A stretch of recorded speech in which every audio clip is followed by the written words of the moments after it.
प्रिय संस्कृत मित्राणि, नमो नमः। आज हम मॉडल हल प्रश्नों के बाद आज सेट वन, जैसा कि आप थंबनेल में देख रहे हैं, कि संस्कृत साहित्य का इतिहास, जिसमें महाकाव्य भी आएगा, खंड काव्य भी आएगा, गद्य काव्य भी है और नाट्य काव्य है। अब इन चारों विधाओं पर जो संस्कृत साहित्य का संक्षिप्त इतिहास है, अब इसमें हम हल प्रश्नों को देखेंगे, क्योंकि आगामी परीक्षा में हर जगह से प्रश्न पूछा जाएगा। तो संस्कृत साहित्य के इतिहास के आज हम लोग सेट वन में कुछ हल प्रश्न पत्रों को हल करेंगे। यह सेट आपको 8-9 भागों तक प्राप्त हो जाएगा और इसमें संपूर्ण संस्कृत साहित्य इतिहास के हल प्रश्न पत्रों को देखा जाएगा। तो अब हम चर्चा करते हैं संस्कृत महाकाव्य में। जो पहले दिखाई दे रहा है कि महाकाव्य, तो महाकाव्य क्या है? तो महाकाव्य को बताया जाता है कि महाकाव्यों का उद्भव ऋग्वेद के आख्यान सूक्तों, इंद्र, वरुण, विष्णु और उषा आदि के स्तुति मंत्रों तथा नारांशी एवं गाथाओं से हुआ है। ब्राह्मण आदि ग्रंथों में इन आख्यानों आदि का बृहत रूप मिलता है। यही स्वरूप आगे चलकर महाकाव्य के रूप में परिवर्तित हो गया। रामायण और महाभारत की परवर्ती काव्यों और महाकाव्यों के लिए उपजीव्य ग्रंथ हो गए। पाणिनि ने 450 ईसा पूर्व कृत्य जामवती जय या पाताल विजयम, वररुचि 350 ईसा पूर्व कृत्य स्वर्गारोहण या महाभाष्यकार, पतंजलि 400 ईसा पूर्व कृत्य महानंद काव्य प्रमुख काव्य हैं। इसके पश्चात कालिदास का महाकाव्यांश में उदय होता है। प्राचीन ग्रंथों में महाकाव्य परंपरा का सतत प्रवाह शिलालेख तथा प्रशस्ति पत्रों में भी मिलता है। इनमें रुद्रदामन का गिरनार शिलालेख 150 ईसा पूर्व 150 ईस्वी, हरिसेन की प्रयाग प्रशस्ति 350 ईस्वी और वीरसेन का उदयगिरी गुफा का लेख 470 ईस्वी, वत्स भट्टी की मंदसौर प्रशस्ति 437 ईस्वी आदि प्रमुख हैं। अब हम बात करते हैं खंड काव्य की। तो खंड काव्य शास्त्रीय सृष्टि से ऐसे काव्य खंड काव्य कहलाते हैं। इन्हें गीति काव्य के नाम से भी पुकारा जाता है। गीति काव्य काव्य का वह स्वरूप है जिसमें काव्यात्म के साथ संगीतात्मकता प्रमुख होती है। इन पदों को वाक्यों के साथ गाया जा सकता है। महाकाव्य के पूरे गुण न होने के कारण ही इसे खंड काव्य कहा जाता है। इसलिए आचार्य विश्वनाथ ने खंड काव्य का लक्षण इस प्रकार किया है कि खंड काव्य भवेत काव्य से कह देशानुसारी च, गीति काव्य में प्रायः मुक्तक पद होते हैं। गीति काव्य या खंड काव्य का उद्गम ऋग्वेद से ही होता है। ऋग्वेद में उषा, विष्णु, वरुण, इंद्र, सविता आदि देवों की अनेक सूक्तों में स्तुति की गई है और उनकी विशेषताओं का वर्णन किया गया है। वाल्मीकि रामायण और महाभारत के अनेक स्थानों पर राम और कृष्ण की स्तुति की गई है, जिसका उल्लेख गीता के 11वें अध्याय में भगवान कृष्ण के विराट रूप में है। भागवत पुराण, विष्णु पुराण, नारद पुराण तथा अन्य पुराणों में उपास्य देव की स्तुति मिलती है। आध्यात्मक रामायण में राम की ब्रह्म के रूप में स्तुति वर्णित है। और लौकिक साहित्य की बात करें तो लौकिक साहित्य में कालिदास से खंड काव्य का प्रारंभ होता है, जिसमें दूत काव्य के रूप में मेघदूत का स्थान प्रमुख है। कालिदास के ही समकालीन घटपरक कवि हुए, जिन्होंने घटकपर्क काव्य की रचना की। घटकपर्क तथा मेघदूत की अनुकृति पर कृष्णमा आचार्य कृत मेघ संदेश विमर्श, कृष्णमूर्ति कृत यज्ञोल्लास, राम शास्त्री कृत मेघ प्रति संदेश, रामचंद्र कृत घन वृत्तम प्रमुख है। श्रृंगार काव्य परंपरा के अंतर्गत कालिदास की कृति ऋतुसंहार पहली कृति मानी जाती है। इसी परंपरा में श्रृंगार तिलक, अमरूक शतक 8वीं शताब्दी से पूर्व, भर्तृहरि कृत श्रृंगार शतक, वैराग्य शतक तथा नीति शतक की रचना हुई। बिल्हड़ ने 1080 ने चौर पंचाशिका, जयदेव 12वीं शताब्दी में जय गीत गोविंद की रचना करते हैं। अब हम बात करते हैं गद्य काव्य। तो गद्य काव्य में बताया जाता है कि साहित्य शास्त्रियों ने काव्य को प्रमुख गद्य और पद दो भागों में विभक्त किया है। छंद युक्त रचना पद कहलाती है तथा छंद विहीन रचना गद्य कहलाती है। इसी गद्य को समीक्षकों ने पुनः दो भागों में विभक्त किया, वैदिक साहित्य का गद्य और लौकिक साहित्य का गद्य। गद्य शब्द गद्य धातु से यत् प्रत्यय करने पर बनता है। यह लय प्रधान पद बंद से भिन्न है। इनमें पद बंध का परित्याग करते हुए भाव, भाषा एवं रस का परिपाक होता है। आचार्य डांडी ने आपात पद संतानो गद्यम कहकर गद्य का स्वरूप प्रतिपादित किया है। गद्य साहित्य अति प्राचीन है। इसकी प्रौढ़ शिलाधारा हमें वैदिक साहित्य से लेकर अद्यावधि प्राप्त होती है। इसका क्रमिक विकास निम्न रूपों में देखा जा सकता है। प्रश्न ऑप्शन ए है कि प्रारंभिक युग जो उद्गम काल है तो वेदों से लेकर महाकवि डांडी से पूर्व तक का है। मध्य युग जो है वह चरम काल है, डांडी से लेके वामन भट्ट बाण तक अर्थात 1500 ईस्वी तक। और तीसरे नंबर पर आता है उत्तर मध्य काल अर्थात हास्य काल 1500 ईसा पूर्व से 1800 ईसा पूर्व तक। अब हम चर्चा करते हैं नाट्य काव्य पर। तो नाट्य काव्य धर्मशील, धर्मप्राण तथा ईश्वर में अटूट श्रद्धा रखने वाले भारतीय जन कण में ईश्वर की सत्ता का प्रतिपादन करते हुए नाटकों का उद्भव ईश्वर से मानते चले आए हैं। लेकिन वर्तमान काल में बुद्धि प्रधान विद्वान इस मान्यता पर विश्वास न करके विकासवादी विद्वानों में भी कुछ विद्वान नाटकों की उत्पत्ति वेदों के कर्मिक रूप मानते हैं। पहला माना जाता है कि यह उत्पत्ति का प्रमुख 3 भाग दिया गया। तो पहला दिया गया दैविक उत्पत्तिवादी मत, दूसरा विकासवादी मत और दूसरे में ही 2 शाखाएं और जोड़ दी गई, वेदों से उत्पत्ति मानने वाले पाश्चात्य मत और ब कह रहा है कि लोक से उत्पत्ति मानने वाले पाश्चात्य मत। संस्कृत नाट्य साहित्य का विकास हम देखें तो यह वैदिक काल में नाटकों का अस्तित्व विद्यमान था, लेकिन उसका विकसित स्वरूप वैदिक काल में दृष्टिगोचर नहीं होता है।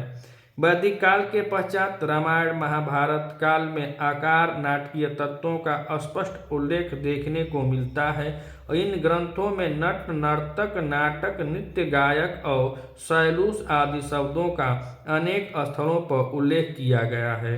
पुरुषों के साथ वहाँ स्त्रियों के भी अभिनय करने का उल्लेख है।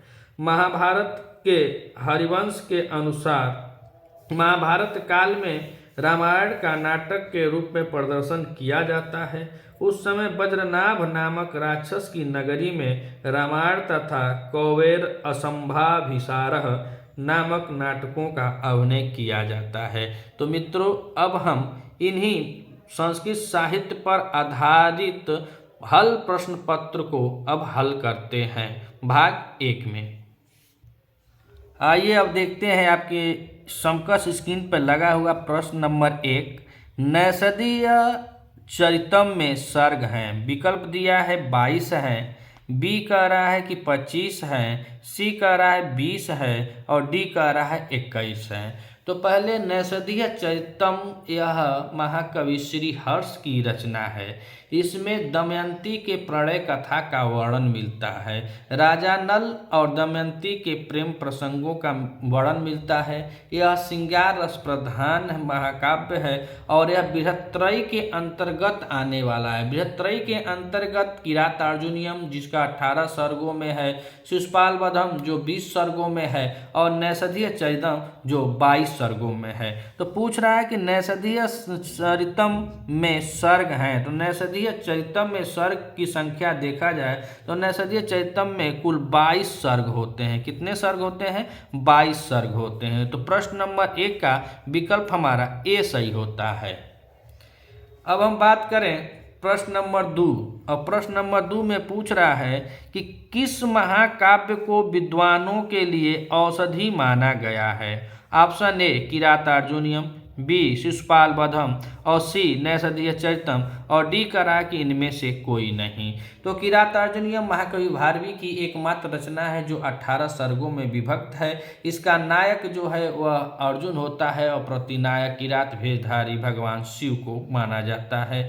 शिशुपाल वधम जो महाकवि माघ की रचना होती है और इसके नायक श्री कृष्ण होते हैं और प्रतिनायक शिशुपाल होता है। और यह किरातार्जुनीयम जो है, किरातार्जुनीयम या महाभारत के वन पर्व इसका उपजीव्य है और शिशुपाल का सभा पर्व उपजीव्य है। वन पर्व से ही नैषधीय चरितम भी लिया गया है और इसे ही कहा जाता है औषधि। किसका? तो विद्वानों के लिए औषधि श्रीहर्ष की यह रचना है नैषधीय चरितम जो 22 सर्गों में विभक्त है। तो प्रश्न नंबर 2 का विकल्प हमारा सी सही होता है, नैषधीय चरितम। अब हम बात करें प्रश्न नंबर 3, और प्रश्न नंबर 3 में पूछ रहा है कि इनमें से कौन सा महाकाव्य रत्नाकर का नहीं है? तो हर विजय, ऑप्शन ए करा है कि हर विजय नहीं है, बी करा है वक्रोक्ति पंचाशिका नहीं है, सी करा है ध्वनिगाथा पंजिका नहीं है, और डी करा है श्रीकंठ चरित नहीं है। तो हम इसमें देखेंगे रत्नाकर की रचना है और हर विजय जो 50 सर्गों का है, सबसे बड़ा यही महाकाव्य है जो 50 सर्गों का है हर विजय, और यह रत्नाकर की रचना है। वक्रोक्ति पंचाशिका यह भी रत्नाकर की ही रचना है, और ध्वनिगाथा पंजिका यह भी रत्नाकर की। उपरोक्त ए बी सी या तीनों रचनाएं रत्नाकर जी की है, लेकिन यहाँ पे देखा जाए डी जो ऑप्शन कर रहा है श्रीकंठ चरित यह नहीं है। तो प्रश्न नंबर 3 का विकल्प डी सही होगा, श्रीकंठ चरित। अब हम बात करें प्रश्न नंबर 4, और प्रश्न नंबर 4 कह रहा है कि राघव पांडवीय में कितने सर्ग हैं? ऑप्शन ए 14 सर्ग हैं, ऑप्शन बी 13 सर्ग हैं, ऑप्शन सी 12 सर्ग हैं, ऑप्शन डी 10 सर्ग हैं। तो राघव पांडव में कितने सर्ग हैं अगर आप जानते हैं तो कमेंट करके बता सकते हैं कितने सर्ग हैं। तब तक हम लोग ऑप्शन को देखते हैं। ए कह रहा है कि 14 है, बी कह रहा है 13 है, सी कह रहा है 12 है, और डी कह रहा है कि 10 सर्ग हैं। तो राघव पांडव में अगर सर्गों की संख्या देखा जाए तो इसमें कुल 13 सर्ग होते हैं। कितने सर्ग होते हैं? 13। तो प्रश्न नंबर 4 का विकल्प हमारा बी सही होता है, 13 सर्ग हैं। अब हम बात करें प्रश्न नंबर 5, और प्रश्न नंबर 5 कह रहा है कि रामायण मंजरी के रचयिता हैं। रामायण मंजरी के रचयिता कौन है? तो ऑप्शन ए दिया है क्षेमेंद्र जी हैं, बी कह रहा है शिव स्वामी जी हैं, डी कह रहा है कि अभिनंद जी हैं, और डी कह रहा है वाल्मीकि हैं। तो वाल्मीकि की रचना कौन है? आप लोग जानते हो कि रामायण वाल्मीकि जी की रचना है, तो ये तो वैसे ही कट जाएंगे। अब बचा हमारा 3 विकल्प, क्षेमेंद्र है कि शिव स्वामी है कि अभिनंद है। तो रामायण मंजरी, और रामायण मंजरी की बात करें तो यह हमारे कवि क्षेमेंद्र जी की रचना है। किसकी रचना है? क्षेमेंद्र की। तो प्रश्न नंबर 5 में विकल्प हमारा ए सही होता है। अब हम प्रश्न नंबर 6 को देखें तो प्रश्न नंबर 6 में कह रहा है कि जलधर ने लिखा है। ऑप्शन ए सोमपाल विजय लिखा है, बी राज तरंगड़ी लिखा है, सी भरत मंजरी लिखा है, और डी कादम्बरी कथा सार लिखा है।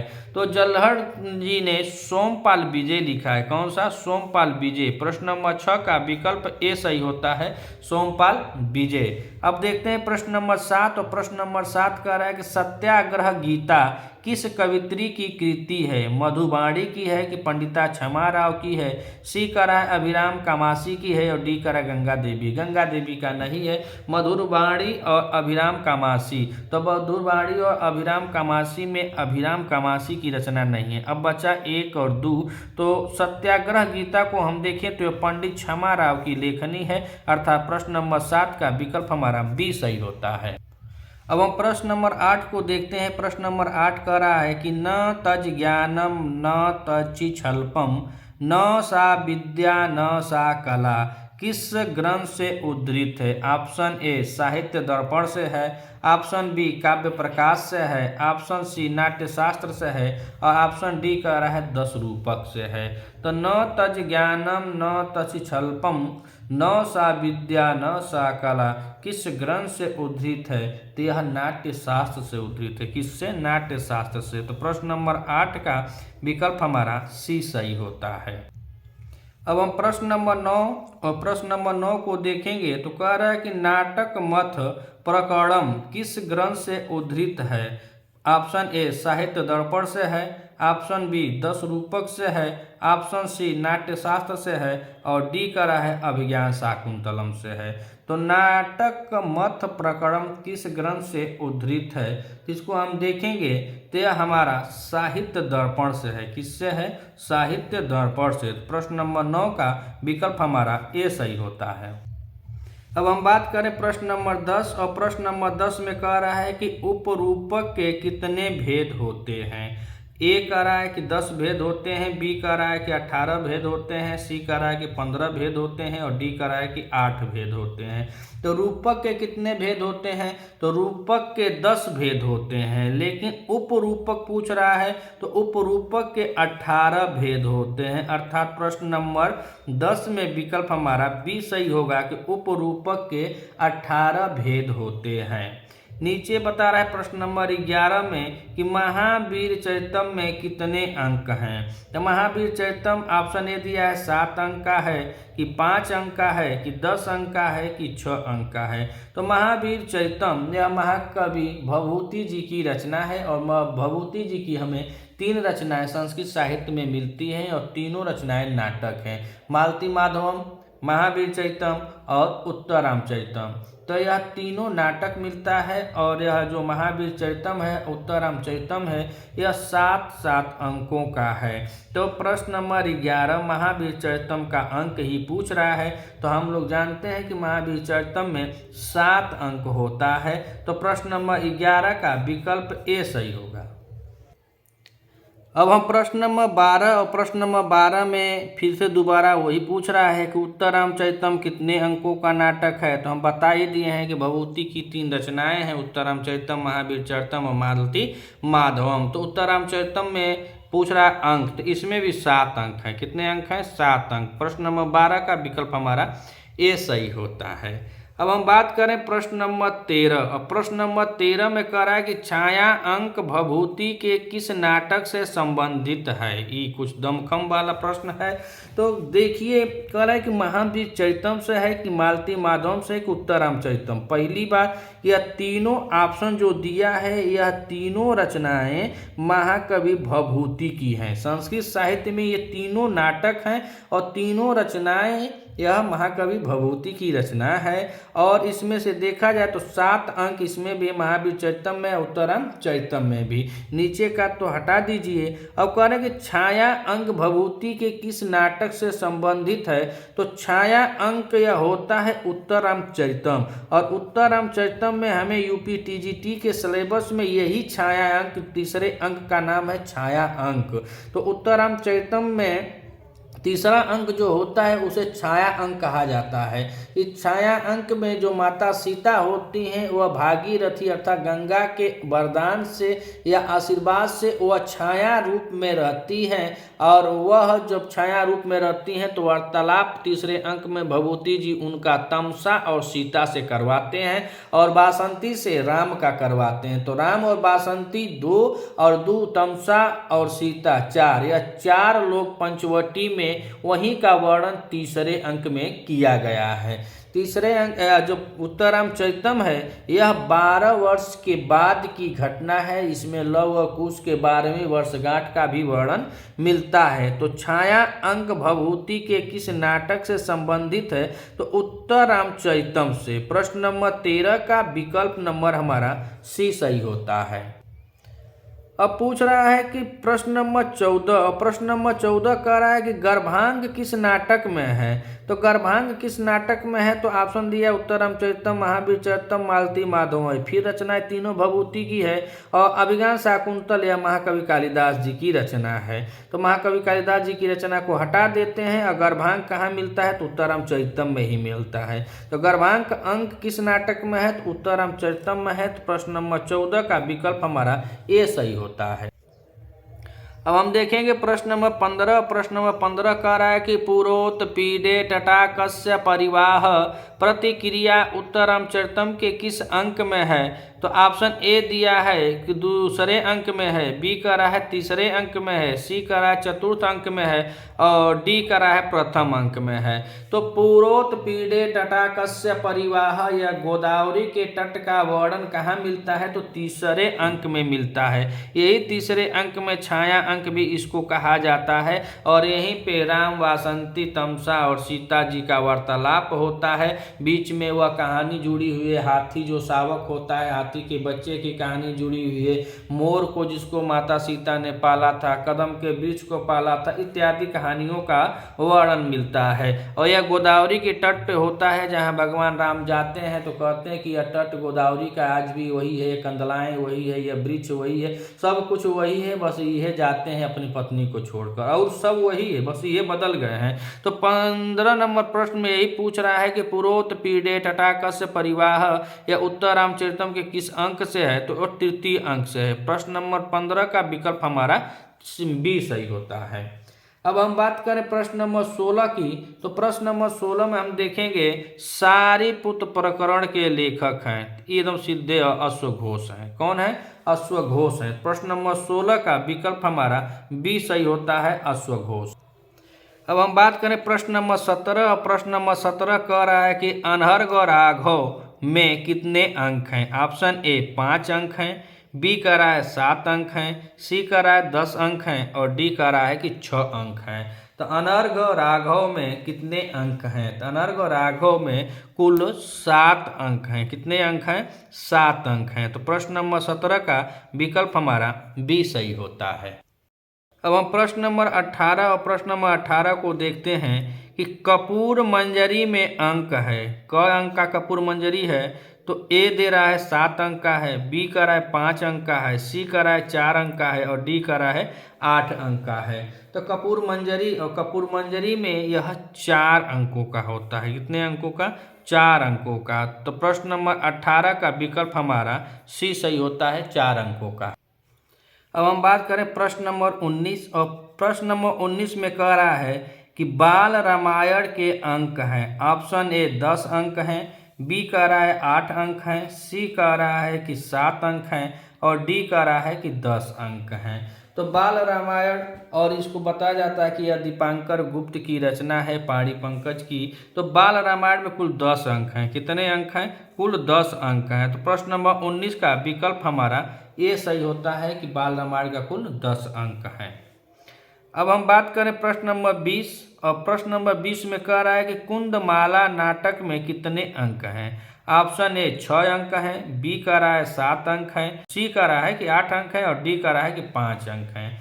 तो कुंदमाला नाटक में अंकों की संख्या पूछ रहा है। तो अंकों की संख्या कुंदमाला नाटक में कुल 6 अंक हैं। कितने अंक हैं? 6 अंक हैं। तो प्रश्न नंबर 20 का विकल्प हमारा ए सही होता है।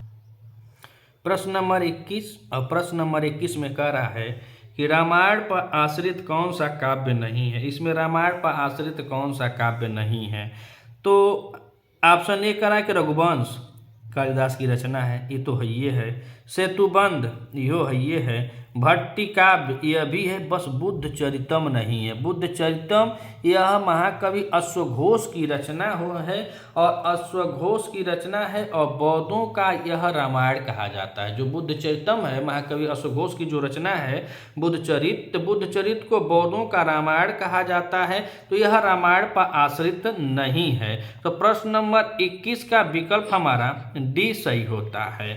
अब हम बात करें प्रश्न नंबर 22, तो प्रश्न नंबर 22 कह रहा है कि महाभारत की कथा वर्णित है, अंकों में है कि कांडों में। ऑप्शन ए कह रहा है कि अंकों में वर्णित है, तो गलत है। कांडों में वर्णित है, गलत है। सर्गों में वर्णित है, गलत है। यह पर्वों में वर्णित है।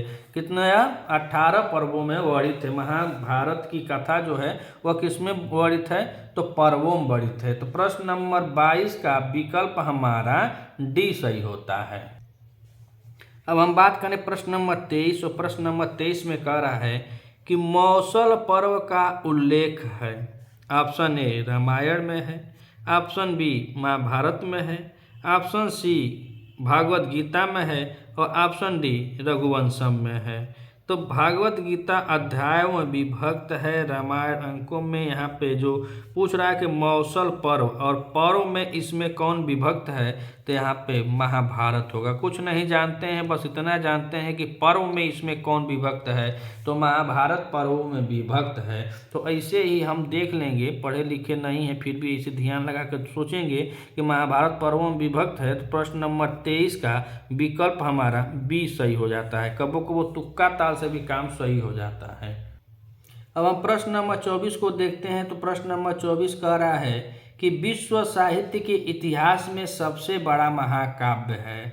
तो ऑप्शन ए दिया है रामायण है, बी कह रहा है कि महाभारत है, सी कह रहा है शिशुपाल वधम है और डी कह रहा है कि भागवत गीता है।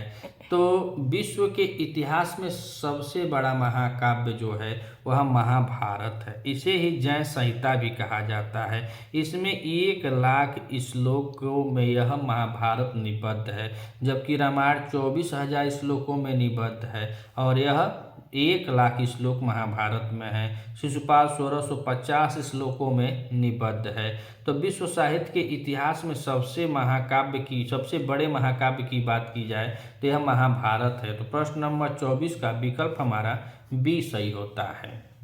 अब हम बात करें प्रश्न नंबर 25। और प्रश्न नंबर 25 कह रहा है कि नलोपाख्यान संबंधित है। तो नलोपाख्यान इससे पहले एक और आया था प्रश्न नंबर 1 में ही कि नैषधीय चैतन्य में तुमने बताया कि वहाँ भी राजा नल और दमयंती के पढ़े कथा का वर्णन मिलता है। लेकिन यह कह रहा है कि नलोपाख्यान संबंधित है, तो किससे संबंधित है? तो ऑप्शन 25 में ए कह रहा है कि नलचंपू से है, बी कह रहा है कि नैषधीय चैतन्य से है, सी कह रहा है कि वन पर्व से है और डी कह रहा है कि सभा पर्व से है। तो देखिए यहाँ पे कह रहा है कि नलचंपू, और नलचंपू जो है वह चंपू काव्य की प्रथम रचना है नलचंपू। और इसके रचनाकार हैं महाकवि श्री त्री विक्रम भट्ट जी, और उनकी 2 रचनाएं पाई जाती है और दोनों चंपू काव्य में ही पाई जाती है, नलचंपू और मदालसा चंपू। तो नलचंपू में भी राजा नल और दमयंती के प्रणय कथा का वर्णन है, विप्लव श्रृंगार है, और यह अंगी रस कौन सा है? श्रृंगार है, और श्रृंगार का ही विप्लव श्रृंगार है। तो नैषधीय चैतन्य, और नैषधीय चैतन्य को बताया जाता है कि यह विद्वानों की औषधि है। श्री हर्ष जी की रचना है, 22 सर्गों में विभक्त है और इसमें भी राजा नल और दमयंती के प्रणय कथा का वर्णन मिलता है। लेकिन पूछ रहा है कि नलोपाख्यान संबंधित है, तो नलोपाख्यान यह जो नलचंपू है और नैषधीय चैतन्य में, यह दोनों का उपजीव्य कहाँ मिलता है? महाभारत का वन पर्व, और महाभारत के वन पर्व में नलोपाख्यान का वर्णन मिलता है। नल और उनकी पत्नी जो दमयंती है, दोनों के प्रेम का वर्णन नलोपाख्यान में मिलता है। अर्थात प्रश्न नंबर 25 का विकल्प हमारा सी सही होगा, वन पर्व से। अब हम बात करें प्रश्न नंबर 26 की। तो प्रश्न नंबर 26 कह रहा है कि इंद्र के सारथी का नाम है। यह ऑप्शन ए दिया है रेवतक, बी कह रहा है वातायन, सी कह रहा है मातली और डी कह रहा है कालनेमी। तो इंद्र के सारथी मातली का वर्णन आता है महाकवि कालिदास जी की रचना अभिज्ञान शाकुंतल, जो 7 अंकों में विभक्त है। उसमें राजा दुष्यंत जो प्रख्यान अंक आता है, 5वां अंक आता है, तो उसमें यह जो मातली होता है यह आता है इनके पास, राजा दुष्यंत के पास, और इनको लेकर के स्वर्ग में जाता है युद्ध करने के लिए। और वहीं से जब युद्ध करके वापस आते हैं तो 7वें अंक में वह मारीच ऋषि के आश्रम पर रुकते हैं। तो यहाँ पे इंद्र के सारथी का बस नाम पूछा है, तो इंद्र का सारथी का नाम मातली होता है। तो प्रश्न नंबर 26 का विकल्प हमारा सी सही हो जाता है। अब हम बात करें प्रश्न नंबर 27। तो प्रश्न नंबर 27 कह रहा है कि रामायण को कहा जाता है, क्या कहा जाता है? ऑप्शन ए काव्य कहा जाता है, महाकाव्य कहा जाता है, सी कह रहे हैं कि आदि काव्य कहा जाता है, और डी कह रहे हैं कि प्रबंध काव्य कहा जाता है। तो न ही इसे प्रबंध काव्य कहा जाता है, न महाकाव्य कहा जाता है, न काव्य कहा जाता है। इसे आदि काव्य, आदि माने पहला काव्य माने काव्य, अर्थात यह पहला काव्य महाकवि वाल्मीकि, महर्षि वाल्मीकि द्वारा विरचित यह रामायण जो होता है यह आदि काव्य है, और यह वाल्मीकि जी की रचना है। मात्र एक श्लोक जो क्रंच पंछी की आप लोग कहानी जानते हैं कि मैथुन अवस्था में कोई बहेलिया था, उसको मार देता है, वह मादा रोती है, उसमें वह श्राप देते हैं। वही से वाल्मीकि जी इस रामायण को ब्रह्मा जी कहते हैं कि तुम इसकी रचना करो, तो वह रामायण की रचना करते हैं। और रामायण की रचना करते हैं तो जो रामायण है इसमें 24,000 श्लोकों में यह रामायण निबद्ध है, और यह देखा जाए तो यह आदि काव्य के नाम से इसे जाना जाता है। तो प्रश्न नंबर 27 का विकल्प हमारा सी सही होता है। अब हम बात करें प्रश्न नंबर 28, और प्रश्न नंबर 28 कह रहा है कि रामायण में श्लोकों की संख्या है। तो हम कब से बता ही रहे हैं कि रामायण में 24,000 श्लोकों की संख्या है। इसे चतुर्विंशति शास्त्रार्थ ऐसे कुछ कहा जाता है। तो यह 24,000 श्लोकों की संख्या रामायण में है, 1,00,000 श्लोकों की संख्या महाभारत में है, जिसे जय संहिता के नाम से भी जानते हैं। तो प्रश्न नंबर 28 का विकल्प हमारा बी सही होगा। 24,000 श्लोकों में निबद्ध महाकवि महर्षि वाल्मीकि द्वारा विरचित यह रामायण, और रामायण कांडों में विभक्त है। और नीचे देखिए प्रश्न नंबर 29 में तो पूछ भी रहा है कि रामायण वर्णित है किसमें है, स्वर्गों में है कि पर्वों में है कि अंकों में है कि कांडों में है। तो हम बता ही दिए प्रश्न नंबर 29 का विकल्प अब कौन सा सही होगा, सी। रामायण जो है वह कांडों में विभक्त है, महाभारत जो है वह पर्वों में विभक्त है, अंकों में नाटक विभक्त होते हैं, सर्गों में यह महाकाव्य व किरातार्जुनीयम जो है वह भी सर्गों में विभक्त है, और शिशुपाल वधम वह भी सर्गों में विभक्त है। तो प्रश्न नंबर 29 का विकल्प हमारा सी सही होगा, कांडों में विभक्त है।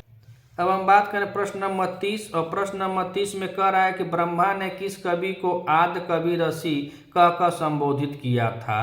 तो ये हम पहले ही बता दिए कि इसमें कौन आदि कवि के रूप में है। तो ऑप्शन देख लीजिए, भरत मुनि है कि वाल्मीकि को कि व्यास को कि इनमें से कोई नहीं। तो आदि कवि और आदि काव्य रामायण है, और आदि कवि हमारे वाल्मीकि जी को ही कहा गया है। तो ब्रह्मा ने कवि को बताया था, किस कवि को, आदि कवि ऋषि, तो यही वाल्मीकि जी को, मतलब समझिए कि एक आदेश देते हैं कि आप रचना इसकी कीजिए। तो प्रश्न नंबर 30 में विकल्प हमारा बी सही होता है।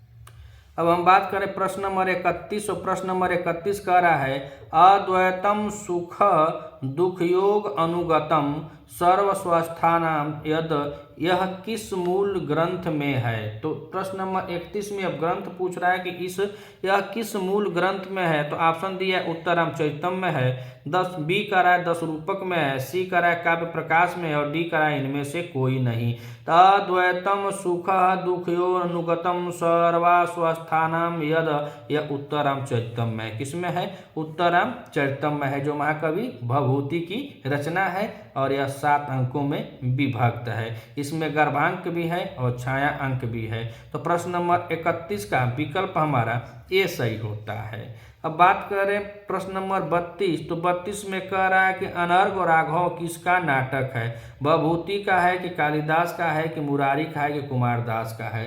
तो प्रश्न नंबर 32 में देखेंगे तो यह मुरारी की रचना है। किसकी रचना है, मुरारी की रचना है। अनर्घ और राघव नाटक है, और यह मुरारी की रचना है। भवभूति की रचना हम बता दिए कि 3 नाटक है, मालती माधव, उत्तर रामचरितम, महावीर चरितम, और कालिदास की 7 रचनाएं मिलती है, जिसमें से बहुत फेमस नाटक इनका कौन सा है, अभिज्ञान शाकुंतल। तो प्रश्न नंबर 32 का विकल्प हमारा सी होता है, मुरारी की रचना है। अब हम बात करें प्रश्न नंबर 33, और प्रश्न नंबर 33 में पूछ रहा है कि कर्पूर मंजरी किस भाषा में है, संस्कृत भाषा में है कि प्राकृत भाषा में है कि पाली भाषा में है कि अपभ्रंश भाषा में है। तो कर्पूर मंजरी की भाषा कौन सी है, किस भाषा में इसकी रचना हुई है। तो हम देखेंगे तो इसकी रचना संस्कृत में नहीं हुई है, पाली तो पाली में भी नहीं हुई है। यह प्राकृत जो है इसकी यह प्राकृत भाषा में हुई है। कपूर मंजरी जो है वह प्राकृतिक भाषा में की गई है। तो प्रश्न नंबर 33 का विकल्प हमारा बी सही होता है। अब हम बात करें प्रश्न नंबर 34। और प्रश्न नंबर 34 कह रहा है कि बाल रामायण के लेखक हैं। तो बाल रामायण के लेखक कौन है? तो 34 नंबर प्रश्न को देखिए और आप कमेंट करके जवाब दे सकते हैं। तो हम पहले यहाँ से देखते हैं महाकवि भास। और महाकवि भास के क्या है? 13 नाटक हैं। महाकवि भास की संस्कृत साहित्य में कुल 13 रचनाएं हैं, जो 13 नाटक हैं। अश्वघोष की रचना अभी हम लोगों ने देखा बुद्ध चरितम है, जो बौद्धों का रामायण कहा जाता है। और वाल्मीकि जी की रचना आप जानते ही हैं कि रामायण है, जिन्हें आदि कवि भी कहा जाता है। और बाल रामायण के लेखक देखा जाए तो यहाँ पे विकल्प ए है, राजशेखर जी हैं जिन्होंने बाल रामायण की रचना की। तो प्रश्न नंबर 34 का विकल्प हमारा ए सही होता है। अब हम बात करें प्रश्न नंबर 35। और प्रश्न नंबर 35 कह रहा है कि दिंग नाग का समय है 1000 ईस्वी के लगभग, 1100 ईस्वी के लगभग, 1050 ईस्वी के लगभग, और डी कह रहा है 1150 ईस्वी के लगभग। तो जो दिंगनाग कवि होते हैं उनका समय कब था, यही पूछ रहा है। तो दिंगनाग कवि का समय माना जाए तो इनका समय 1000 ईस्वी के लगभग होता है। कितना? 1000 ईस्वी के लगभग। तो प्रश्न नंबर 35 का विकल्प हमारा ए सही होता है।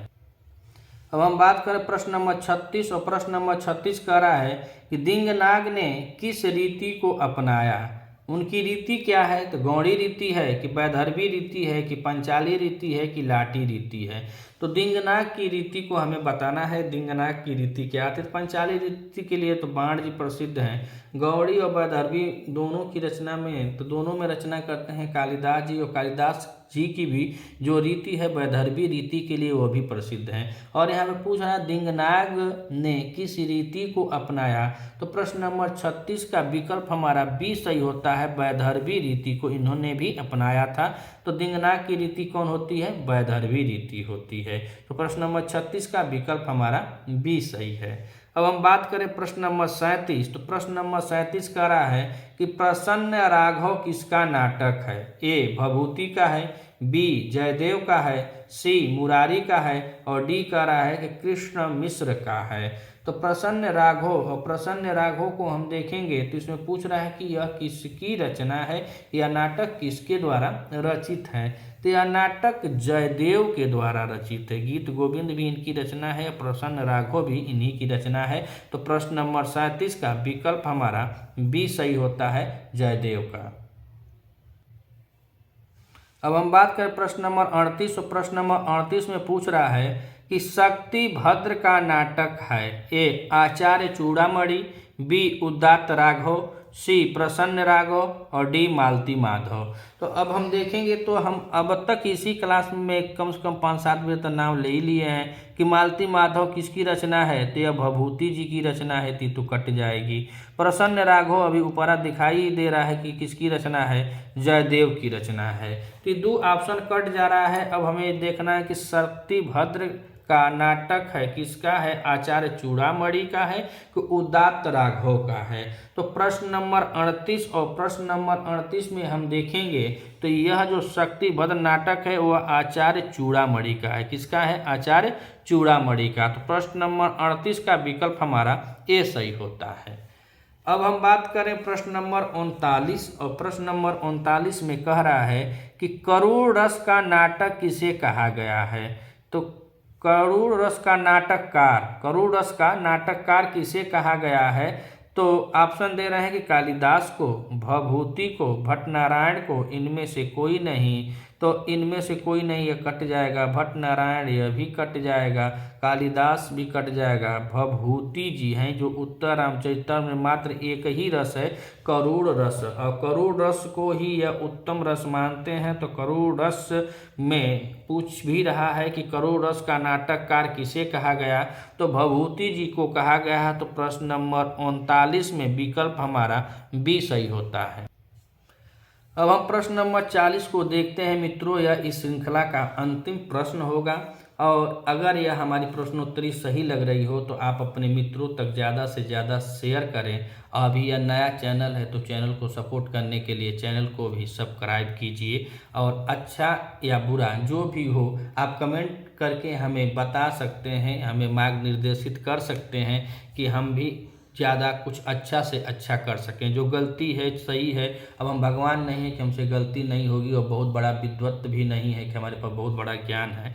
लेकिन अगर आप हमारा सहयोग करना चाह रहे हैं, वीडियो अच्छी लग रही हो तो आप हमें कमेंट करके बताइएगा। कहीं चूक हो, कहीं गलती हो, बोलने में भी थोड़ा सा हो सकता है जी ज़्यादा चलेला तो नहीं कि ठोकर लगे ले, तो थोड़ा मोड़ा डिस्टर्ब हो तो उसको भी आप बता सकते हैं कि आगामी वीडियो तक हमको सुधार कर सकें। और चैनल को सब्सक्राइब कीजिएगा। तो आइए देखते हैं इस श्रृंखला के अंतिम प्रश्न को कि मालती माधव में कितने अंक हैं। 7 अंक में उत्तररामचरितम लिखा हुआ है। मालती माधव किसकी रचना है? तो यह आप लोग जानते हैं भभूति की रचना है। तो 7वें अंक में उत्तररामचरितम है, 7वें अंक में महावीर चरितम है और 10 अंक का मालती माधव है। प्रश्न नंबर 40 का विकल्प हमारा डी सही होता है। अगर आप इस चैनल पर नए हैं तो चैनल को सब्सक्राइब कीजिएगा। वीडियो अच्छा लगे तो ज़्यादा से ज़्यादा अपने दोस्तों तक शेयर कीजिएगा। क्योंकि हमारे पास डिजिटल बोर्ड नहीं है, व्यवस्था नहीं है, कैमरा नहीं है, कुछ नहीं है, बस मोबाइल है। मोबाइल से ही हम पढ़ते हैं, पढ़ाते नहीं, बस सीखते सिखाते हैं।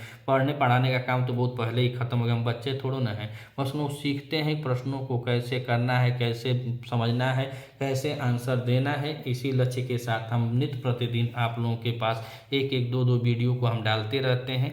लेते हैं अब विदा, मिलते हैं अगली वीडियो में, तब तक के लिए नमो नमः।